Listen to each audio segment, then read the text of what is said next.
Boleh ditampilkan.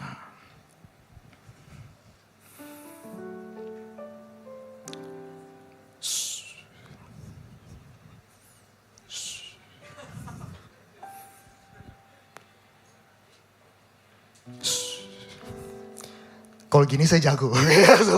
Dan sebenarnya lucunya kan, kenapa lu orang nurut diem gitu ya. Maksudnya kayak, kadang pernah sih kita tuh memperhatikan gitu ya. Kenapa sih kita tuh nurut sama seseorang. Nah itu yang akan menjadi bahan perenungan kita gitu ya. Tapi sebelumnya kita baca dulu di dalam 1 Tesalonika 5 ayat ke-12 sampai ke-13. Saya bacakan, kami minta kepadamu saudara-saudara supaya kau menghormati mereka yang bekerja keras di antara kamu, yang memimpin kamu dalam Tuhan dan yang menegur kamu. Dan supaya kamu sungguh-sungguh menjunjung mereka dalam kasih karena pekerjaan mereka. Hiduplah selalu dalam damai seorang dengan yang lain. Nah ini ayatnya memang ditujukan kepada jemaat, kayak arahan gitu kepada ya jemaat gitu ya, yaitu hormati orang-orang yang memimpin kamu. Boleh di next. Ini di dalam makna bahasa Inggrisnya itu tuh dalam loh, kata hormat itu. Dibilangnya apa? Honor, gitu. Show them great respect, acknowledge gitu, sadar mereka ada gitu loh. Hold them in highest regard, benar-benar kayak menjunjung tinggi. Recognize. Jadi gak yang cuma sekedar kayak cuma sekedar asal lewat, asal nurut apa, tapi recognize, perhatiin, esteem them very highly, to appreciate, menghargai, benar-benar with a very special love bahkan katanya. Nah, balik lagi ke pertanyaan tadi. Pertanyaannya adalah, what makes me obey or listen to someone? Apa yang membuat kita tuh nurut sih? Bahkan kan kadang kalau kita perhatiin ya, apalagi di sosmed-sosmed gitu ya. Kadang kan orang bisa nurut aja kan, perintah aneh-aneh sekalipun. Kayak entah motivator, entah kebetulan leadernya itu leader yang karismatik banget. Bukan aliran gereja, maksudnya berkarisma gitu ya. Yang bener-bener ngomongnya itu tuh, kayak orang tuh dengerin deh gitu. Jadi public speaking skill-nya itu tuh bagus banget gitu loh. Nah tapi apa? Sampai to the point, kadang kita lihat sosmed yang viral-viral gitu, ada perintah yang maaf mungkin buat kita tuh bodoh banget gitu. Tapi kok pada nurut ya? Apa gak mikir ya? Kan kadang kita mikirnya kayak, gua sih kalau digituin gak mau ya. Kalau disuruh kayak gitu sih gua gak mau ya gitu. Tapi kan kenyataannya, aliran-aliran aneh-aneh entah yang bahkan secara agama sekalipun, entah itu secara sekuler sekalipun gitu ya, di kantoran, di mana gitu ya. Kadang kita nurut aja.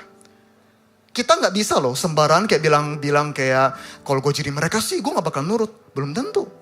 Kalau kita gak aware, kita gak mindful what's going on, kita bisa nurut loh. Ketika kita di posisi mereka gitu loh. Nah jadi apa dan kenapa? Coba kita perhatiin kualitas seperti apa sih yang kita ikutin, terlepas dari benar atau salahnya. Nah, contoh dalam kehidupan sehari-hari ya, kenapa kita nurut sama bos kita di kerjaan? Karena sumber uang, mamon gitu ya, sumber uang kita gitu. Kalau nggak ikut ya mati kita gitu kan. Nah, tapi kan alasannya jelas, clear. Kalau gue nggak nurut dipecat. Kalau gue dipecat nggak dapat duit, mati. Jadi clear gitu loh, alasannya jelas. Kemudian kita orang tua, parents kita sendiri, kenapa kita nurut? Kalau keluarganya puji Tuhan, keluarga baik-baik kan mungkin dibilangnya, oh mereka lebih tahu apa yang terbaik buat saya. Yes. Tapi kalau keluarganya unfortunately kurang oke, mungkin kan takut dimarahin, takut dipukul, takut diapain. Jadi out of fear gitu. Jadi yang satu out of value, percaya out of trust. Satu lagi out of fear. Tapi intinya nurut anak-anak ini. Oke, guru juga kita nurut sama guru. Kerjain tugas nih. Entah LKS halaman 15-20 gitu kan. Baca chapter 5. Terus guru yang hilang keluar kelas gitu. Nah, tapi kan kita nurut kan, kadang rangkum chapter dah gitu-gitu loh. Nah, tapi kita nurut. Kenapa? Karena mau naik kelas. Clear alasannya. Arahan teman, kita curhat. Lagi berantem sama pacar, ini gue balasnya apa ya? Bingung gitu. Terus kadang BT-nya kan udah dikasih tahu alasannya tetap gak diturutin gitu. Nah, tapi kayak kadang kan kita nurut. Kenapa? Karena ini kayak orangnya lebih bijak deh. Lebih banyak pengalaman. Kan kadang ada bercandaannya di internet kan. Kadang orang single entah kenapa wisdomnya itu wise banget. Kalau ada relationship gitu. Tapi diikutin gitu. Karena kita percaya sama arahan dia. Lebih sehari-hari lagi. Yang nyetir pasti tahu. Kenapa kita nurut Pak Oga? Ya karena kalau enggak tabrakan gitu. Karena clear. dan lain sebagainya. Contoh yang lain banyak. Tapi maksudku ini fenomena psikososial yang kayak kita tuh tanpa sadar, kita lewatin sehari-hari, tapi pernahkah kita ngerem gitu loh. Mikir, kenapa gue nurut ya? Ini gak ngajarin jadi rebel ya, awas pulang-pulang macam-macam gitu. Jadi kayak biar kita mindful. Kenapa sih? Nah, tapi saya pengen mulai dengan satu hal. Kalau kita udah ngomongin tentang leadership, pakarnya di dunia ini dan kebetulan juga memang beliau Kristen, yaitu zaman saya itu John Maxwell. Itu udah yang nulis bukunya banyak banget gitu. Nulis buku tentang leadership itu banyak sekali. Dan beliau bilang simple, singkat, tepat, padat. Leadership is influence. Nothing more, nothing less. Pengaruh. Udah itu aja. Dia nggak ngomongin soal posisi lu apa, lu jabatannya apa, tapi pengaruh yang kamu kasih kepada orang-orang di sekitar, itu tuh apa sih? Itu aja yang menjadi bahan perenungan. Nah, sekarang saya pengen bagiin 3 hal terkait kualitas utama dari silent leaders atau quiet leaders yang bahkan orang nggak ngomong pun, nggak jago ngomong, nggak bisa ngomong sekalipun kalau mereka memiliki 3 hal ini dengan benar dan baik. Percayalah, leaders ini ada leaders yang oke. 3 hal. Oke, pertama, presence. Kehadiran versus ketidakhadiran. Yaitu bicara tentang relationship. Saya pengen cerita dikit. Pasti ini seru, mungkin sebagian orang di sini kurang tahu, yaitu saya pengen ngambil dari ceritanya Raja Daud. Dan hubungannya dengan para pendekar-pendekar prajurit saktinya dia. Kan selama ini kan yang banyak dikotbahin kan kita taunya Batseba gitu kan. Capek gitu ngomongin itu mulu. Nah sekarang kita lihat Daud itu bukan cuma orang mata keranjang doang, tapi dia jenderal perang gitu loh. Dia itu seseorang yang naik jabatannya, dipercaya, dielu-elukan. Sampai to the point bikin Raja Saul cemburu kan. Titik pertamanya gitu. Karena dia jago perang. Jenderal dia. Nah kita lihat kisahnya. Salah satunya nih adalah saya ambil dalam ceritanya 2 Samuel pasal ke-23. Saya baca bentar ya. Pula ia membunuh seorang Mesir, seorang yang tinggi perawakannya. Di tangan orang Mesir itu ada tombak. Tapi ia mendatanginya dengan tongkat, merampas tombak itu dari tangan orang Mesir itu, lalu membunuh orang itu dengan tombaknya sendiri. Ini yang suka main game mungkin kebayang kali. Grab, counter, gitu. Sekeren itu. Itulah yang diperbuat siapa? Benaya bin Yoyada. Semoga sebagian sini ada yang pernah dengar namanya. Karena ini orang keren banget. Ia mendapat nama di antara ke-30 pahlawan itu. Kemudian di antara ke-30 orang itu, ia paling dihormati. Tapi ia tidak dapat menyamai Triwira. Dan Daud mengangkat dia mengepalai pengawalnya. Nah, kan disebut namanya Triwira. Triwira itu siapa sih? Coba kita next. Ini adalah salah satu dari Triwira. Sesuai namanya. 3. Yaitu 3 orang paling saktinya Daud. Nah ini kepalanya nih, bosnya, taukenya. Apa kehebatan dia? Kita lihat. Inilah nama para pahlawan yang mengiringi Daud. Ishbal, orang Hakmoni, kepala Triwira, ia mengayunkan tombaknya melawan 800 orang. Kalau yang main game, kebayang Dinasti Warrior kan. Game musuh. 1 lawan 800. Gimana bisa menang? 1 lawan 800. Orang nge-gym aja 4 repetisi, udah capek. Ini 800. Makanya dia mengepalai Triwira. Oke, jadi Daud tuh kayak ada tim Avengers-nya sendiri loh.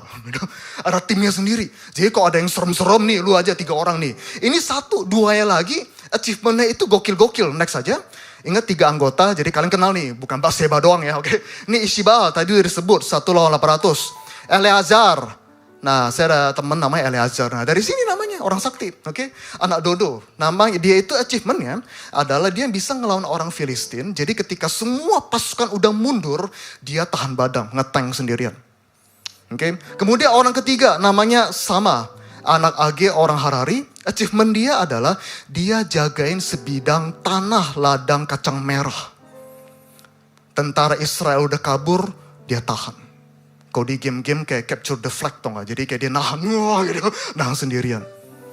Kalau ini ladang ketan hitam gue jagain. Tapi ini ada tabak kacang merah. Dia jagain.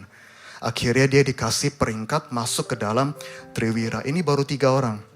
Ada di bawahnya Triwira 30 orang lagi sakti juga. Tapi nggak bisa menyamai 3 orang. Tapi 3 tambah 30, 33 kan. Itu aja udah sehebat apa. Kebayang kalau nonton film 300 kan? Nah itu tuh. Kayak kadang jadi ngebayangin kalau isi Baal lawan Leonidas siapa yang menang ya gitu ya. Semoga suatu hari dimasukin ke manga gitu. Tapi kayak maksudku inilah bayangan cerita-ceritanya. Tapi maksudku gini loh. Pas baca ceritanya kan kita perlu ngerenungin juga ya. Saya kadang terlintas kepikiran. Orang-orang hebat ini kok nurut ya sama Daud ya. Bisa nggak ini isi Baal aja deh. Tiba-tiba kayak berambisi. Mau jadi raja, kucuk-kucuk masuk ruangan raja, ngebantai semua pengawal raja tuh jadi raja, bisa gak? Bisa, lawan 800 bro, bisa. Tapi kok mereka nurut ya, nggak cuma 3 orang, 30 orang dan semua orang-orang loyal Daud. Betul, Daud jago perang, jenderal perang, strategis gitu. Tapi tetap kok ngebandingin kesaktiannya gitu ya, nggak ada apa-apanya dibandingkan 3 dan 30 orang dan orang-orang hebat lainnya ini gitu loh. Nah sekarang saya mau highlight lagi cerita yang menunjukkan betapa loyal mereka sama Daud. Yaitu salah satunya adalah, nggak saya bacain di sini. Mungkin ada yang tahu kisah terkenal yaitu ketika lagi perang sama Filistin, sumur Bethlehem.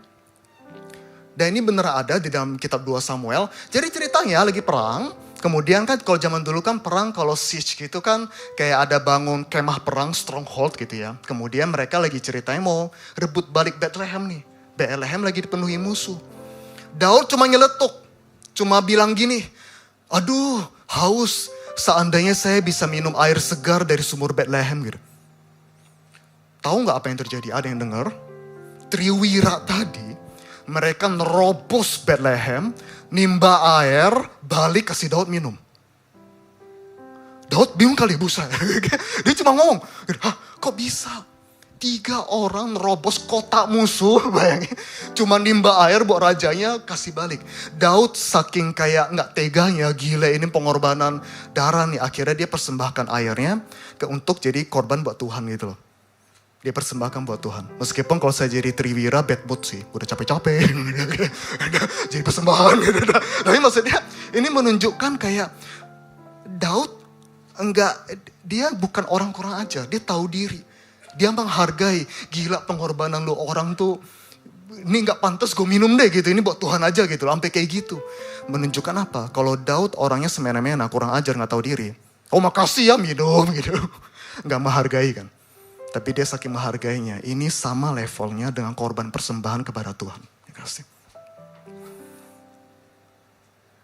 Intinya, mereka rela mempertaruhkan nyawa mereka untuk bikin rajanya gak haus. Itu menunjukkan betapa kuatnya hubungan mereka. Kemudian, nah ini lebih seru juga, nggak kalah serunya. Pemberontakan Absalom, mungkin tahu ya sebagian? Oke, pemberontakan Absalom anaknya. Tentu kita nggak baca semua, panjang, karena itu intinya panjang banget, seru banget. Tapi kalau yang mau baca, itu dalam 2 Samuel 15 sampai 18. Oke, tapi intinya gini, ketika anaknya Daud, Absalom, kalau kalian baca cerita itu, ini Absalom tuh kata-katanya pinter banget. Dia itu bisa loh kayak mengambil hati sebagian masyarakat Israel untuk memberontak ke bapaknya sendiri. Nah akhirnya ketika udah kelihatan nih tanda-tandanya udah mau terkepung nih. Akhirnya kan mereka kasih tahu Raja Daud kan. Kayak ini kita udah mau terkepung, mending kabur dulu yuk. Ya udah mereka kabur. Mereka melarikan diri. Dan ini yang terjadi. Mari kita lihat 2 Samuel 15 ayat 23. Seluruh negeri menangis dengan suara keras ketika seluruh rakyat berjalan lewat. Boleh di next. Raja menyeberangi sungai Kidron dan seluruh rakyat berjalan ke arah padang gurun. Oh sorry, mundur lagi maaf. Benar. Jadi gini, dari sini kita bisa melihat siapa yang loyal sama Daud, siapa yang pengkhianat. Oke, sekali lagi, siapa yang loyal sama Daud dan siapa yang pengkhianat. Nah, salah satunya di dalam cerita ini, orang-orang yang loyal, kalau kita baca kisahnya, ada Imam Zadok, ada Abiatar, dan lain-lain. Tapi ada beberapa pengkhianat yang bikin sedih banget. Nah, salah satunya nih, di dalam kisahnya, jadi bayangin ceritanya nih. Lagi kabur nih, lagi nangis, semua kan lagi bener-bener overwhelmed, dikejar. Kok bisa ya anak rajaku tuh kudeta gitu, sedih banget. Tiba-tiba, ada satu orang, ini konyol banget. Turunannya Raja Saul, Kan jadi orang kalau udah benci kan biasa di keluarga gosip-gosip akhirnya benci semua kan gitu. Nah, turunan Raja Saul yang manfaatin kesempatan. Saingannya kakek moyang gua, bapak gua turun nih kan pangkatnya, mampus gitu. Akhirnya dia datang, dia maki-maki Daud dan para pengikutnya yang loyal-loyal itu. Padahal mereka lagi nangis, lagi stres banget, adrenalin lagi tinggi banget, dilempar batu, diejek-ejek, bayangin. Lalu di dalam ayat 2 Samuel 16 ayat 9, dikatakan begini, lalu berkatalah Abisai, anak Zeruya kepada raja, mengapa anjing mati ini mengutuki tuanku raja? Izinkanlah aku menyeberang dan penggal kepalanya. Nah, Abisai adalah salah satu 30 orang terkuatnya Daud. Jadi 30, bukan yang 3 tadi ya. Oke, 30. Loyal sama Daud. Sedikit fun fact, yang bareng sama Daud pada saat itu adalah Triwira, 30 orang sakti lainnya. Abisai, komandan, jadi terpisah. Posisi Abisai itu agak terpisah, tapi dia komandan semuanya. Para orang pelayan suci yang membawa ark gitu. Kemudian ya para veteran-veteran perangnya lah. Ya udah melewati perang banyak banget sama Daud. Apa yang ada di dalam pikiran Simei, dia rela ngelemparin batu. Nye, mampus gitu kayak. Apa sih maksudnya? Makanya si Abisai bingung kan. Nih boleh gak gue matiin aja nih orang. Dia gak rela ngeliat rajanya dihina. Yang sakit hati dia. Tahu respon Raja Daud apa? Dia cuma ngomong gini. Gak usah, gak apa-apa. Kalau Allah yang menghendaki dia memaki-maki saya, so be it. Itu respon Raja Daud. Nah sekarang pertanyaanku sama kayak tadi. Mereka nurut gak? Nurut. Simei gak mati. Padahal bisa aja kan. Salah satu dari orang-orang hebatnya gak usah permisi. Nye. Ya udah hampir lembing, mati. Selesai. Tapi mereka permisi dulu. Boleh gak nih matiin? Permisi dulu. Lagi-lagi ini menunjukkan rasa hormat mereka kepada Daud. Mereka nurut sama Daud. Nah tapi ini sedikit ekstra, gak ada kaitannya sama leadership. Tapi kita bisa melihat dari cerita Alkitab ini kan, bahwa kalau orang udah benci, Simei kan, kalau orang udah benci, kemudian ngelihat kita jatuh, dia bisa melakukan hal super nekat, bodoh hingga ke titik dia melakukan kesalahan fatal dan akhirnya ujung-ujungnya sakit sendiri. Kalau kita udah iri sama orang, dengki sama orang, kita bisa jadi kayak Simei. Nekat gitu. Yang penting gue pengen jatuhin gitu. Kemudian fun fact sedikit. Ada salah satu pengkhianat lain yang Daud sedih banget. Yaitu namanya Ahitofel. Itu konselor, penasihat raja. Deket banget sebenarnya sama Daud gitu ya. Bahkan dikatakan begini. Setiap orang berbicara dengan Ahitofel. Dia itu tuh kayak berbicara dengan Allah gitu. Saking kayak keren banget, bijak nih orang. Tapi dia berkhianat. Belum ada catatan kenapa nih orang berkhianat gitu. Tapi ada teori, enggak ada teori ya. Saya nggak bilang ini fact gitu. Tapi teori karena dia adalah opanya Batsheba, si Ahitofel ini. Jadi mungkin dia masih belum bisa maafin Daud. Yaitu cucu iparnya dan cucunya sendiri mati karena Daud. Jadi makanya dia berkhianat. Nah tapi yang saya pengen ngomong adalah kenapa sih Abisai bisa loyal banget? Kenapa dia bisa loyal banget? Boleh di next langsung. Mereka jalan bareng. Dari zaman Daud masih muda, dikejar-kejar sama Saul. Kalian tahu kisahnya ketika Raja Daud itu ngendep-ngendep ke kemahnya Saul, kemudian ambil potnya, kemudian cabut lagi, menunjukkan bahwa dia nggak mau bunuh Saul. Itu Abisai yang nemenin. Mereka jalan bareng, extreme hardship. Gak usah ngomong lah, riwayat perangnya udah bareng-bareng banget. Jadi ada pengalaman bersama. Kehadiran satu sama lain adalah salah satu aspek paling berharga yang menunjukkan leader ini tuh oke atau enggak. Langsung di next, mungkin sebagian tahu ini. Karena di dalam pop culture, ini juga dipakai. Semua orang yang baca atau nonton animenya atau manganya One Piece akan tahu kenapa ini orang-orang gila loyal banget sama Luffy. Bener gak? Yang baca, ya kan? Karena dia yang nyelamatin. Setiap ini anggota krunya ada story arc-nya sendiri semua nih. Ada sendiri masing-masing semua. Dan komandannya, kaptennya ada buat mereka semua. Makanya mereka kayak rela mati buat kaptennya. Yang kanan bawah, manga perang terbagus yang pernah gue baca, namanya Kingdom. Yaitu berbicara tentang masa-masanya China masih terpisah, belum aja emperor ya. Jadi masa-masanya OTW Emperor Qin Shi Huang jadi emperor gitu ya. Tapi intinya adalah ada satu jenderal nyata, beneran ada kisahnya, Jenderal Ricin namanya. Itu sama. Jadi kayak mereka rela mati semuanya. Dan yang kiri bawah, mungkin sebagian kurang tahu itu Nobunaga. Patung dari jenderal perang Nobunaga Oda. Daimyo dan lain sebagainya, dia posisi tinggi banget. Nah tapi gini, sebenarnya saya pengen tekankan, kok Eric masukin Nobunaga? Bukankah dia yang tahu sejarahnya kurang oke, bengis banget. Kayak Genghis Khan gitu ya, kan pro kontra kan gitu loh. Karena nanti ini sangat menyambung ke poin berikutnya. Kalau ada pemimpin hadir bareng bersama anak-anaknya, kolega-koleganya, teman-teman perangnya gitu ya, apapun posisi leadernya gitu ya. Orang pasti respect. Orang pasti menghormati. Boleh di next. Nah, mungkin sebagian dari kita bakalan tahu. Bakalan mengerti banget. Kayak rasanya kalau punya manajer yang gitu tuh bikin stresnya tuh stres banget.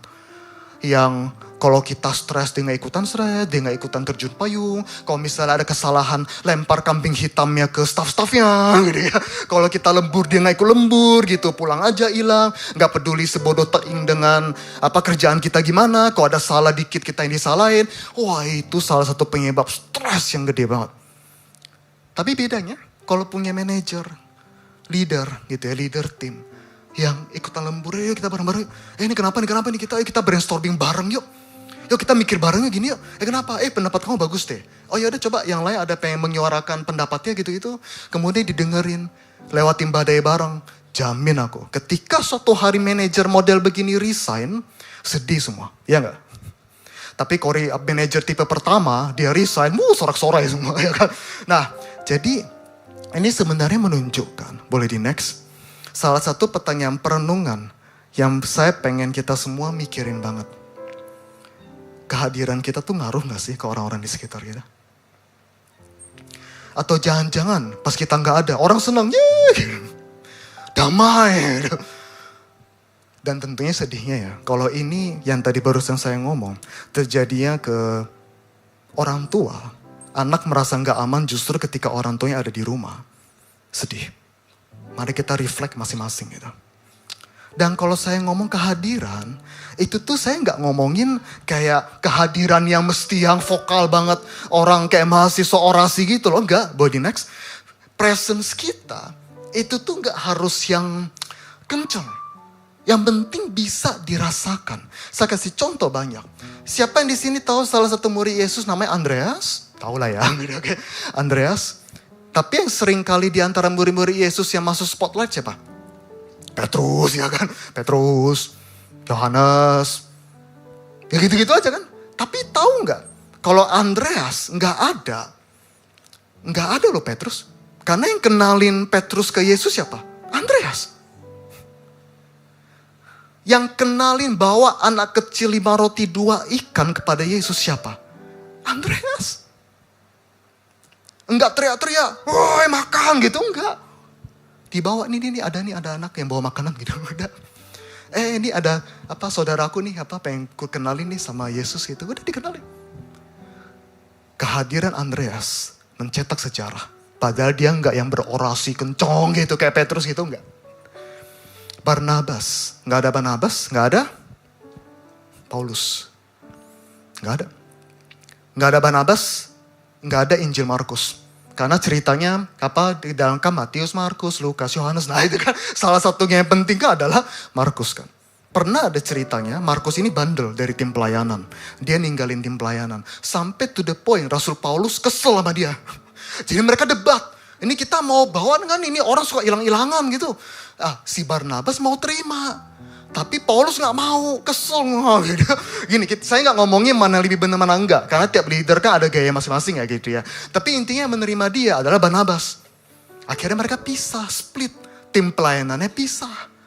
Baca deh, ada tim pelayanan berantem 2000-an tahun lalu udah ada gitu. Kayak gitu. Nah, lalu akhirnya ternyata Saya nggak tahu time frame-nya, tapi bertahun-tahun kemudian, Markus akhirnya benar-benar menunjukkan potensinya. Sampai ke titik, Rasul Paulus di dalam salah satu suratnya dibilang apa? Bawa kembali Markus karena dia sangat berfaedah, berguna dalam pelayanan. Dan dia penulis kitab Injil pertama, Injil Markus, itu yang pertama. Nggak ada Barnabas, nggak ada mereka. Mordekai, nggak ada Mordekai, nggak ada siapa? Esther. Tabita, bukan WL kita, bukan Tabita. Dorcas, bukan seorang ratu, bukan leader yang berkarisma. Tapi ketika dia meninggal, satu komunitas minta Petrus datang. Boleh di next langsung? Saya cuma pengen bilang gini loh. Soal Tabita tadi, ketika dia meninggal. Kau nggak ketika Petrus datang, apa yang dia lihat? Semua orang menangis. Mereka menunjukkan baju-baju yang sudah dibuat oleh Tabita atau Dorcas ini. Ketidakhadiran Tabita ketika dia meninggal, semua orang ngerasain pelayanannya. Semua orang kangen sama dia. Ketika itu terjadi saya pengen banget, kita semua harusnya pengen menjadi orang seperti itu kan. Kehadiran kita dirindukan. Ketidakhadiran kita dirindukan juga. Salah. Ketidakhadiran kita berdampak fatal kepada orang di sekitar kita. Awas jangan di-cut ya misalnya. Oke. Nah, dan saya cuma pengen bilang, manajemen itu pusingnya operasional doang. Tick the boxes. Proyek apa? Yo, to do list apa? ABCD selesai, pulang, tank gitu. Tapi leadership is relational. Bedakan manajemen dan leadership, itu kedua hal yang berbeda. Manajemen check off yang tadi saya bilang, dan leadership show up. Lu gak harus jadi karismatik, berkarisma, ngomongnya keren. You just have to be relational. Dan untuk menjembatani poin kedua, saya cuma pengen bilang kayak gini. Para orang loyalnya Daud, itu tuh mereka respect sama Daud. Bukan cuma karena Daud muncul aja, enggak gitu ya. Enggak cuma karena kayak hadir bareng-bareng gitu. That alone wasn't enough for them to be really loyal to Daud. Okay? To King David. Tapi ada satu hal. Semua orang yang pernah melewati kisah-kisahnya Daud ini, mereka yakin banget ini leader yang benar, raja yang aku ikuti, raja yang benar, dia diurapi sama Tuhan dan saya mau ikut sama dia. Dan kata lain, nggak cuma perlu kehadiran, di next saja, tapi kita juga perlu moralitas dan value yang benar. Dan ini penting banget. Mungkin saya kalau bisa nekanin poin mana terpenting, ini salah satu yang kalau bisa tuh dihafalin, dipatokin kepala gitu ya. Gini loh, semua leader tuh manipulator. Tapi bedanya adalah mengarahkannya ke arah mana. Ke arah baik, ke arah jelek. Gini loh, kata manipulasi kan artinya mengarahkan intinya. Tapi bedanya ngarahinnya kemana? Untuk ke diri sendiri kah? Kepuasan diri sendiri kah? Sikut kanan, sikut kiri, yang penting gua naik kah? Atau buat orang lain? Buat perkembangan orang lain. Intinya adalah morality, value, matters. Menjadi leader aja is not good enough. You have to be the right leader. Nah, harsh reality-nya, boy di next. Realita terpahitnya adalah bad leaders tetap leaders. Say what you want about Hitler, tapi dia tetap salah satu leader paling berdampak sepanjang sejarah. Setuju gak? Satu dunia berubah loh sama dia loh. Dia bisa gerakin orang-orang yang rela mati, ratusan juta dunia hilang gitu nyawanya gara-gara dia. Orang bisa ngikut dia. Itu kan berarti dia leader yang berkarisma banget ya kan? Ambil kayak gitu, ngambil hati ya kan. Ngambil hati bisa ngedorong orang gitu loh. Untuk ngikutin isi hatinya dia. He's a good leader. Good banget. Tapi secara moralnya tetot, hancur. Dunia berubah karena dia. Efektif aja gak cukup. Perlu ada kompas kebenaran yang benar. Mau contoh lain lebih membumi. Tahu-tahu tiba-tiba contohnya Hitler gitu ya kan. Lebih membumi. KDRT di rumah, efektif gak? Efektif. Kalau misalnya ada orang, kayak apalagi anak kalau ngelihat gitu ya. Kayak mungkin biasanya kan istri yang takut gitu ya, mau dipukul atau bahkan amit-amit dipukul beneran gitu ya. Misalnya minta duit apa kayak gitu. Biasanya dikasih gak? Dikasih, karena apa? Takut kan? Gak mau dipukul. Terus anaknya ngelihat, kok maksudnya berhasil? Dapat duit? Akhirnya apa? Biasanya orang-orang kayak gini ketika mencontoh kayak gini, ini sebenarnya nyambung ke poin ketiga sih. Coba kayak, kalau ketika melihat hal kayak gini, jadinya apa? Belajar kan? Efektif ya kekerasan ya. Hati-hati loh. Itulah kenapa saya pengen tekenin banget, hati-hati. Kita mesti cek hati kita. Kita lagi membawa orang kemana? Kita lagi membawa orang ke arah jalan karena, orang-orang di sekitarku nurut. Gak pernah ada yang kasih feedback. Hati-hati, itu bukan pertanda bagus. Jangan-jangan orang malas ngomong sama lu. Kalau kita ngomong kita defensif ya kan. Ngalor kidul, gak mau minta maaf, gak mau ngaku salah. Hanya karena orang tidak memberikan feedback kepada kita, itu belum tentu artinya lampu hijau. Tapi jangan-jangan itu tanda kita perlu perenungan. Apakah jangan-jangan orang malas ngomong sama gua? Hati-hati. Dan kita akan cerita lagi, dan ini ceritanya juga pasti ngegemesin buat kalian semua. Itu kisahnya Rehabeam dan Yerobeam. Ada yang tahu nama itu? Kisah Raja Rehabeam dan Yerobeam. Jangan biar kita ceritanya tuh gak ingatnya Daud Salomo gitu ya. Ada loh, kitab Raja-Raja itu seru-seru, baca deh. Nah jadi ceritanya itu, ini tentu kita gak baca semuanya. Tapi saya pengen menekankan kayak beberapa ayat aja gitu ya. Supaya kita tahu konteksnya. Betapa pentingnya leader, aware, mindful. Untuk tahu dia itu tuh insecurity-nya apa. Permasalahan emosinya apa. Perlu mendengarkan saran yang benar. Supaya apa? Nggak ngebawa rakyatnya atau orang-orang dibimbingnya, koleganya, ada rohaninya, apalah semuanya itu ke arah yang salah. Kita lihat ceritanya. Jadi ceritanya Rehabeam itu anaknya Salomo. Oke, turunannya Raja Salomo. Dan Yerobeam itu tuh kayak ya salah satu ketua komunitasnya dari Israel pada saat itu. Oke. Nah sekarang kita lihat. Saya bacain. Orang menyuruh memanggil dia. Lalu datanglah Yerobeam dan segenap jemaah Israel dan berkata kepada Rehabeam, ayahmu telah memberatkan tanggungan kami, maka sekarang ringankanlah pekerjaan yang sukar, dibebankan ayahmu dan tanggungan yang berat yang dipikulnya kepada kami, supaya kami menjadi hambamu. Lalu kemudian di next ayat kelima, nah si Raja Rehabeam masih oke nih. Oke, ia menjawab, pergi dulu, gue mikir dulu gitu, nanti baru kasih jawaban. Masih oke kan? Masih. Masih gak apa-apa. Tapi setelah ini nih, baru nih. Oke, jadi gini sebenarnya. Kan kita tahu ya, di bawah pemerintahan Raja Salomo, rakyat Israel itu prosper banget. Tapi sebenarnya di balik itu ada banyak conscript work atau kayak kerja paksa gitu. Tapi memang kerjaan paling berat itu dikasih kepada tahunan perang. Tapi orang-orang Israel juga dapat kena dampak mesti kerja keras juga. Pajaknya gede banget juga. Jadi sebenarnya di balik hal mewah-mewah itu ada behind the scene yang kurang oke sebetulnya. Nah, jadi rakyat Israel lagi minta nih kan kayak ringanin dong, kan udah nih. Kayak udah prosper nih, gak usah kebut lagi, gak usah kejar target deadline lagi. Fair gak? Fair dong. Ini kan rakyat sendiri nih, bukan tahunan perang nih, rakyat sendiri nih. Rakyat gue lagi ngomong, ini mereka lagi menderita nih. Kalau kita jadi raja yang bijaksana harusnya gimana? Nah kita lihat nih, 1 Raja-Raja 12 ayat 6. Sesudah itu Rehabeam minta nasihat dari para tua-tua yang selama hidup Salomo mendampingi Salomo. Ke ayahnya katanya, apakah nasihatmu untuk menjawab rakyat itu? Mereka berkata, jika hari ini kau menjadi hamba rakyat, jangan lupa. Leaders adalah hamba. Servant leadership. Okay. Mau mengabdi kepada mereka dan menjawab mereka dengan kata-kata yang baik, maka mereka menjadi hamba-hambamu sepanjang waktu. Oke, bagus nih. Oke, tapi lihat. Tetapi ia mengabaikan nasihat yang diberikan para tua-tua itu, lalu minta nasihat kepada orang-orang muda yang sebaya dengan dia dan yang mendampinginya. Equivalent dunia nyata adalah orang ngepost aneh-aneh di thread, di X, di Twitter, di Instagram, cari validasi. Paling gampang cerita tentang mantannya, jelek-jelek kayak mantan. Yakin aku, itu pasti di komen-komennya banyak relate. Iya mantanku juga bajingan, segala macam. Gitu pasti kesel semua deh. Tervalidasi kan, aku benar. Gitu kan. Memang semua mantan tuh gitu. Padahal kalau perserikatan mantan-mantan dikumpulin gitu ya. Itu tuh mungkin kayak jangan-jangan yang salah kita gitu. Oke, nah tapi intinya ini saya perlu highlight ya. Ini yang dia nggak dengerin penasihat Raja Salomo. Ingat Raja Salomo, raja paling bijaksana sepanjang sejarah. Jadi orang-orang ini ada di samping Raja Salomo dengerin hikmat dari Raja Salomo. Ini kan orang macan turun gunung, ngerti gak? Ini macan-macan turun gunung nih.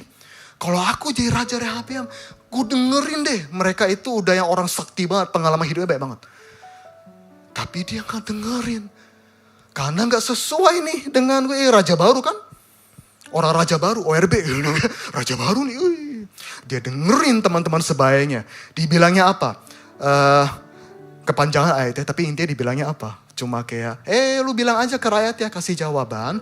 Bapakku sudah kasih beban yang berat, gue kasih lu beban lebih berat. Coba di next deh, ada gak ayatnya? Nah itu tuh, apa ngadal kau bahasa zaman dulu kan puitis banget ya. Dibilang apa, kelingkingku lebih besar daripada pinggang ayahku. Gila. Egonya. Nah ini, tapi aku akan menghajarmu dan cambuk yang berduri besi. Dia jawab itu. Kok saya jadi si Yerobeam ya? Seneng kan, wih raja udah mikir nih, adem kali ya. Ternyata udah protes, udah demo, tapi ternyata gak didengerin. Gitu kan. Ternyata kayak gitu dan akhirnya tau gak? Ini kisahnya sedih loh. Ini kisahnya sedih sekali. Karena next aja. Dari titik cerita ini, Israel pecah dua. Berontak, utara dan selatan. Jadi bahkan dipisah namanya, bangsa Israel dan bangsa Yehuda. Civil war berbagai generasi. Gara-gara ada satu raja, orang insecure. Yang dia gak sadar bahwa dia dalam diri dia itu ada yang gak beres. Membawa rakyatnya ke hal gak beres. Jadi perang berbagai generasi. Supposedly leader yang humble. Pemimpin yang berakar pada kasih Tuhan. Akan membawa atmosfer damai bukan tekanan. Sebuah jiwa yang sehat memimpin dengan damai, bukan dengan panik, tapi dengan kasih. Bukan dengan kendali, tapi dia mendengarkan. Bukan maunya show off kuasa. Ini saya ambil dari modul. Dan benar, leader tuh harus sering banget ngecek diri sendiri. Hati gue oke gak sih? Makanya kan ada ayat jagalah hatimu dan segala kewaspadaan. Dan kadang kita lempar tanggung jawab jagalah hati kemana-mana. Ke Tuhan, ke sekitar. Pada ayatnya dibilang apa? Jagalah hatimu. Berarti itu tanggung jawab diri kita sendiri. Langsung next saja sebagai penutup dari poin ini. Terutama pemimpin agama, please banget. Kalau orang tuh pemimpin kantor ada yang korslet mungkin masih wajar kali ya. Maksudnya kayak masih orang tuh gak expect hal bagus lah gitu. Maksudnya di kantor kan perang, banyak politiknya apa gitu-gitu. Tapi di gereja, gak harus itu, seharusnya gak terjadi. Harusnya dalam gereja tuh gak ada politik-politik bikin jemaatnya religius trauma. Pelayan Tuhan yang gak diperhatiin dan lain sebagainya itu harusnya gak ada di sana. Dan sebagai penutup poin kita pada hari ini adalah teladan. Exemplary life. Have I practiced what I preach? Setiap kali saya bawain firman Tuhan, saya berusaha banget. Kayak, ini gue udah praktekin belum nih yang gue omongin ya? Kalau nggak ada, kalau belum, pasti aku disclaimer dulu. Tentu saya nggak klaim saya perfect. Tapi bagian ini paling susah, setuju gak? Paling susah. Salah satu alasan kenapa saya rutin tetap nge-gym gitu ya. Betul buat sehat segala macam, pengen umur panjang, pengen lihat cucu, cicit, keturunan ke-7, ke-8. Nggak sih, itu udah capek sih. Tapi kayak selain karena pengen sehat, tapi saya nggak mau. Dalam praktek saya juga, entah secara profesional maupun personal gitu ya. Saya suruh olahraga, olahraga bagus buat ini, kesehatan mental, bla bla. Tapi saya sendiri nggak olahraga, saya nggak mau. Aku gak mau munafik. Aku gak mau pakai topeng. Makanya saya praktekin. Saya berusaha banget. Dan kalian perhatiin gak? 3 poin tadi yang saya bahas. Satu pun gak ada kaitannya dengan kecerdasan verbal. Ngomong, itu gak ada. Gak ada satu pun. Relasional. Nilai yang kamu hidupi. Kemudian teladan. Itu gak ada kaitannya satu pun dengan kamu jago ngomong. Gak ada. Pernah dengar istilah anak adalah peniru ulung? Itu benar loh. Hati-hati loh kita. Anak belum bisa ngeproses mana yang benar, mana yang enggak. Jadi hati-hati kalau kita ngapa-ngapain di depan mereka. Next, itulah kenapa saya biasanya suka kasih perenungan di dalam praktek saya maupun profesional personal gitu ya.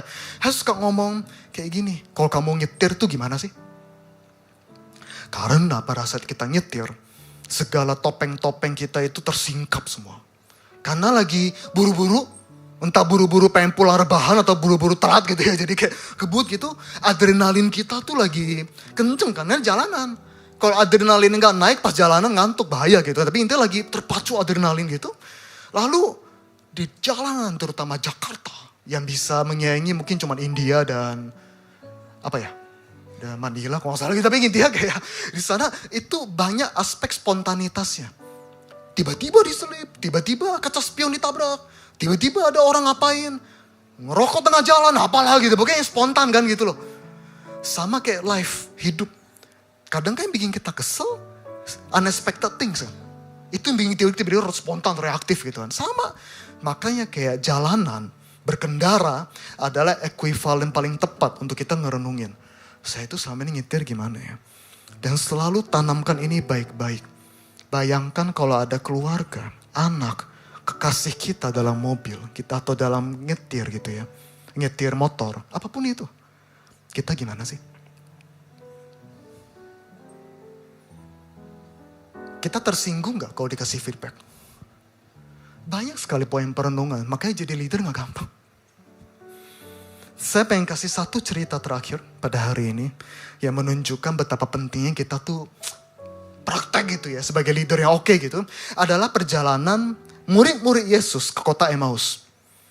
Dan itu ceritanya, nah ini dari kita Lukas, cuma Lukas yang catat. Nah, jadi ceritanya gini, ketika Yesus mati gitu kan ceritanya belum bangkit nih kan. Jadi kan murid-muridnya masih berduka kan, masih sedih. Akhirnya kan rata-rata ada yang balik kepada kehidupannya sebelumnya. Oke, ada yang jadi nelayan lagi, ada yang jadinya kemana-mana, ke kota A, ke kota B. Kan kadang ada orang ketika berduka traveling kan, which is okay, gak apa-apa. Itu cara kita berproses beda-beda. Nah, jadi ada dua murid yang sayangnya gak tertulis namanya. Mereka lagi mau ke kota Emmaus. Kemudian apa yang terjadi? Kita lihat Lukas 24. Ayat 13 sampai 16 saya bacain juga. Pada hari itu juga dua orang dari murid-murid Yesus pergi ke sebuah kampung bernama Emmaus. Kira-kira 7 mil dari Yerusalem. Lumayan jauh jalan kaki. Tapi kalau ikut fine runner 10 kilo bisa gitu ya. Kayak ini 7 mil jauh. Nah mereka bercakap-cakap tentang segala sesuatu yang telah terjadi. Jadi masih ngomongin nih, masih fresh. Tentang kematian gurunya, jadi masih fresh ngomongin. Kemudian ayat ke-15, ketika mereka sedang bercakap-cakap dan bertukar pikiran, datanglah Yesus sendiri mendekati mereka. Lalu berjalan bersama-sama dengan mereka. Tetapi, nah ini uniknya nih. Ada sesuatu menghalangi mata mereka gak kenal. Ini gurunya. Gini, saya tidak akan klaim saya tahu apa yang menghalangi mereka. Sampai mereka gak kenal gurunya. Entah itu mungkin ada sesuatu spiritual atau rohani sedang terjadi. Yang belum diizinkan melihat gitu ya. Atau lagi berduka banget jadi dia tuh ngangong. Pasti ada yang sebagian pernah ngalami hal itu ya. Lagi stres parah. Kerja pun autopilot. Tau-tau udah malam gitu. Makan juga mikir kemana-mana. Jadi gak perhatiin aja sekitarnya. Karena udah saking capeknya, saking pusingnya, saking sedihnya gitu loh. Saya gak tahu. Atau mungkin kombinasi dua-duanya, we never know. Suatu hari mungkin kita tahu. Tapi intinya mereka gak tahu. Oke, nah saya gak bakal bacain semuanya. Tapi yang mau baca Lukas 24. Nah tapi sekarang kita jump ke ayat 30 sampai 32. Waktu ia duduk makan dengan mereka. Yaitu Yesus ya. Ia mengambil roti, mengucap berkat, lalu memecah-mecahkannya memberikannya kepada mereka. Ketika itu, perhatiin, terbukalah mata mereka dan mereka pun mengenal dia. Tapi ia lenyap dari tengah-tengah mereka.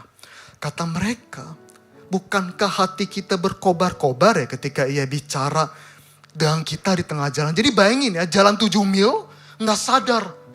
Gak sadar kalau ini tuh gurunya ngomong kan. Tapi ketika mereka singgah bawa makan, tiba-tiba mereka ingat. Next. Satu hal, value yang saya pengen kita semua ingat.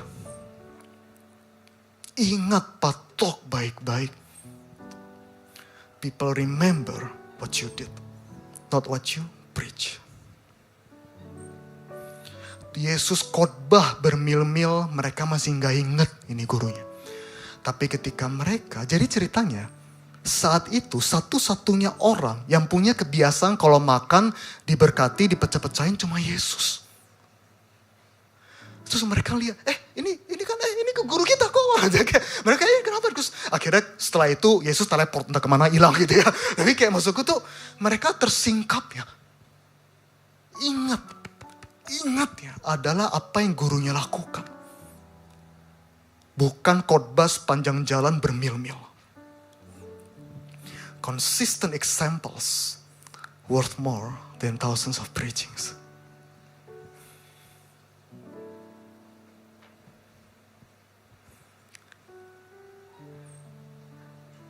Sedih loh, saya kok di dalam praktek gitu ya. Nggak dikit.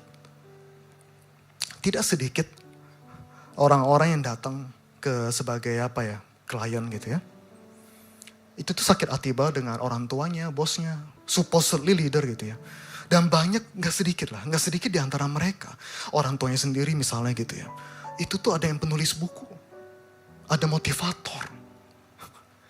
Yang mereka frustrasi. Karena kalau mereka curhat, orang gak percaya. Gak mungkin lah bapak lu gitu.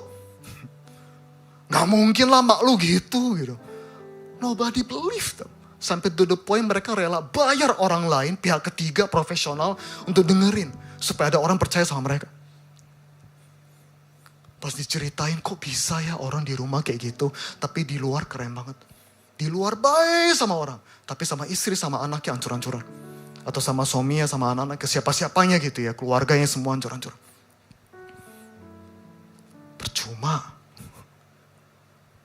Yang Tuhan lihat tuh konsisten semuanya. Makanya dalam Roma 12, 1-2 dibilangnya apa? Persembahkanlah seluruh hidupmu. Semuanya. Semua aspek hidupmu. Bukan cuma bagian Excel di mana aja. Bukan. Semua-muanya. Dan satu ayat yang tadi udah kasih lihat ke Bapak. 1 Timotius 4:12. Ayat yang biasanya di hampir semua ibadah YouTube ini ayatnya gede gitu ya. Okay? Tapi semoga dari sharing kita hari ini. Makin betapa pentingnya hidupku tuh benar. Yuk kita baca sama-sama. 1, 2, 3. Jangan seorang pun menganggap engkau rendah karena engkau muda. Jadilah teladan bagi orang-orang percaya dalam perkataanmu, tingkah lakumu, kasihmu, kesetiaanmu, kesucianmu. Mungkin kita sering dengerin ayat ini ketika kita ibadah remaja, ya kan, youth gitu. Padahal sebenarnya ya, kalau fun fact dikit, maksudnya orang muda ini tuh Timotius waktu itu umur 30-an. Seumuran gue, berarti gue muda gitu. Maksudnya itu seumuran 30-an. Nggak kenal usia, tapi kan mungkin waktu itu dapat di matanya Rasul Paulus kan kayak masih 30 gitu. Kayak gitu, makanya dibilang kayak gitu, dan kan lu anak rohani gue. Makanya dibilang kayak gitu, tapi umurnya estimasi 30-an. Oke. Dan saya close dengan sharing personal dikit aja. Bahwa saya itu dari dulu tuh sudah ada kayak panggilan atau value. Pemikiran kayak, saya itu tuh gini ya. Saya itu tuh orang yang gak pinter-pinter banget. Gak bisa. Kalau tiba-tiba saya dikasih mikir yang ribet-ribet gitu, gak bisa. Fisika gitu, pusing saya. Ngapain batu jatuh kecepatan dihitung gitu kan. Kayak pusing saya. Gak bisa, gak nempel. Udah bimbel belum break, udah bimbel. Matematika segala macam gak bisa. Dulu jago waktu matematika banyak angkanya. Tiba-tiba banyak huruf gitu. Nah itu saya pusing, gak ngerti gitu ya. Bener-bener gak nyambung. Disuruh coding, gak ngerti saya. Aduh pusing dah, kayak Kevin, aduh mati dah, aduh tukar. Gak mau deh, pusing saya gitu. I just cannot get into it gitu. Belajar musik, gitar dulu disodorin. 4 kunci dasar aja pusing saya. Pusing gak bisa. Mental gitu. Tapi saya dari dulu tuh udah, awal-awal gak bisa terima. Karena dulu kan saya kira menjadi pemimpin tuh harus kompeten. Harus tampak keren. Harus tampak, public speaking ini. Dulu saya pemikirannya seperti itu. Tapi sekarang pelan-pelan, ketika saya pelan-pelan tahu peran saya gitu ya. Fungsi saya di dunia, apa yang Tuhan tanamkan dalam diri saya. Gak apa-apa, saya gak sehebat itu. Tapi kalau kehadiran hidup saya bisa membuat orang-orang hebat di sekitar saya menjadi lebih berdampak, lebih bahagia, lebih hebat lagi, lebih memunculkan potensi mereka, rencana Tuhan dalam hidup mereka, membuat mereka semakin cinta sama Tuhan, maka saya puas dan bangga. Titik. Kalau ditanya Erik, kalau ditanya leader paling kamu tuh kayak pengen jadi kayak siapa di Alkitab, siapa sih? Jawaban saya konsisten selalu sama. Barnabas. Tahu nggak arti nama Barnabas? Penyemangat. Orang yang memberikan semangat. Karena kehadiran dia bisa membuat orang-orang, meskipun dia tidak berkarisma seperti Paulus, tapi dia bisa memunculkan orang seperti Paulus. Memunculkan orang seperti Markus dan lain-lainnya. Again, leadership bukan soal posisi, tapi pengaruh dan peranmu di dunia ini. Tutup slide terakhir. Kepemimpinan dengan pusat sebagai Kristus adalah ketika orang melihat hidup kita, mereka melihat Yesus dalam diri kita. Saya rangkum ya. Relationship. Apa kita punya hubungan yang dekat dengan orang-orang di sekitar kita? Value dan moralitas. Apa kita punya nilai yang baik? Jangan-jangan kita hatinya masih banyak unfinished business. Gak oke kita membawa orang-orang di sekitar kita ke arah yang salah. Dan terakhir, apakah kita sudah menjadi teladan yang baik kepada orang-orang di sekitar kita? Apakah orang ketika melihat hidup kita, mereka semakin cinta sama Tuhan dan semakin dekat sama Tuhan. Dan semua hal ini bisa kamu lakukan dan hidupi meskipun kamu gak bisa ngomong sekalipun. And this is silent leadership.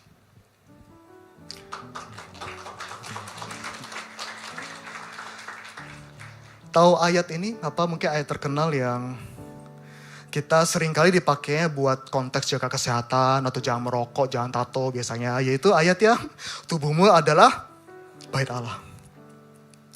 Betul, gak salah. Betul, gak salah. Seringkali interpretasinya demikian. Tapi secara personal saya juga ada interpretasi lain daripada ayat ini.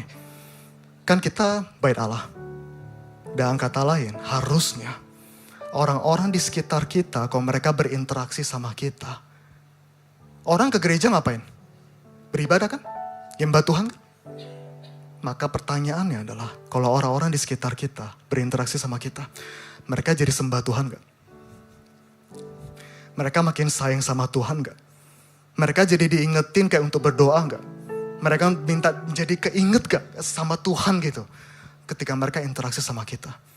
Bukan yang keinget Tuhannya karena saking stresnya sama kita, bukan ya gitu. Tapi kayak makin cinta, makin sayang sama Tuhan. Oh iya, gara-gara dekat sama Erik atau gara-gara dekat sama siapa, gue jadi makin sayang sama Tuhan. Jadi pahit tadi kecewa, tapi sekarang enggak. Oleh karena itu, ada satu lagu yang saya suka banget, lagu zaman dulu, tapi berema. Saya dengarnya waktu SMP sih, tapi mungkin ada yang lebih tahu. Dulu gitu, waktu saya SMP berarti berapa belas tahun lalu itu ya tuh. Itu yang dia 15 tahunan lalu lah gitu. Nah, berema. Dan dulu yang bikin lagu ini nyantol ke saya sampai sekarang adalah abang saya sendiri, kakak saya sendiri, Koriki. Dia pernah jadi worship leader, dia bawain lagu ini. Dan ingat, worship adalah doa yang dinyanyikan. Kita jadikan doa kita ya. Thank you Tuhan, terima kasih. Terima kasih Yesus Tuhan. Terima kasih. Jadikan aku bayi suci-Mu yang kudus dan yang tiada bercela. Jadikan aku mesbah doa-Mu bagi keselamatan bangsa. Mari kita bangkit berdiri sama-sama dan nyanyikan. Jadikan aku, ini isi hati kami Tuhan kepadamu Tuhan, yang kudus dan yang tiada bercela. Jadikan aku mesbah doa-Mu. Thank you Lord, thank you Lord. Dengarlah persembahan doa kami ini Tuhan. Oh, terima kasih Tuhan. Jadikan aku bayi suci-Mu yang kudus dan yang tiada berjadikan. Oh, thank you Lord, bagi Untuk terakhir kalinya, jadikan ini doamu paling dalam. Jadikan aku bayi suci-Mu yang kudus dan tak bercacat celah. Terima kasih Tuhan. Jadikan aku mesbah doa-Mu bagi keselamatan bangsaku, bagi keselamatan, bagi keselamatan bangsaku, bagi keselamatan keluargaku, bagi keselamatan keluargaku. Mari kita berdoa. Bapa, kami tahu leaders posisinya itu gak sulit. Sulit banget Tuhan, gak mudah buat kami. Ada satu kesamaan antara membangun keluarga yang baik dan menjadi leaders yang baik. Yaitu dua-duanya sama-sama kompleks. They are not for the simple-minded. Sulit. Kalau kita gak rela hidup kita berubah menjadi lebih baik, sulit Tuhan untuk menjadi leader. Tuhan secara ego, kami tuh rasanya pengen banget hidup suka-suka, hidup semena-mena, bikin orang sakit hati, hidup dalam dosa terus Tuhan, enak. Tapi Tuhan, kalau kami ingat betapa Engkau sayangnya kepada kami, betapa Engkau rela mati buat kami di atas kayu salib, sepertinya mempersembahkan seluruh hidup kami pun buat Engkau pun gak cukup rasanya. Biarlah kami bisa punya mentalitas seperti itu Tuhan. Apapun sacrifice yang kami berikan untuk memuliakan Tuhan, menjadi berkat, pembawa damai supaya dunia bisa melihat kami sungguh anak-anak Tuhan. Itu gak ada apa-apanya dibandingkan pengorbananmu di kayu salib Tuhan. Jadi kami berkat-Mu, dan biarlah kami bisa semakin hari semakin less, and You becomes bigger in our life. Jadikan kami baik suci-Mu, jadikan kami mesbah doa-Mu, supaya orang dekat-dekat sama kita, mereka makin ingat sama Tuhan. Itulah leaders seperti yang Kau ingini Tuhan. Terima kasih Bapa. Kami bersembahkan hidup kami dalam tangan-Mu, dan di dalam nama Yesus. Amin. Berikan tepuk tangan buat Tuhan, dan silakan duduk semuanya.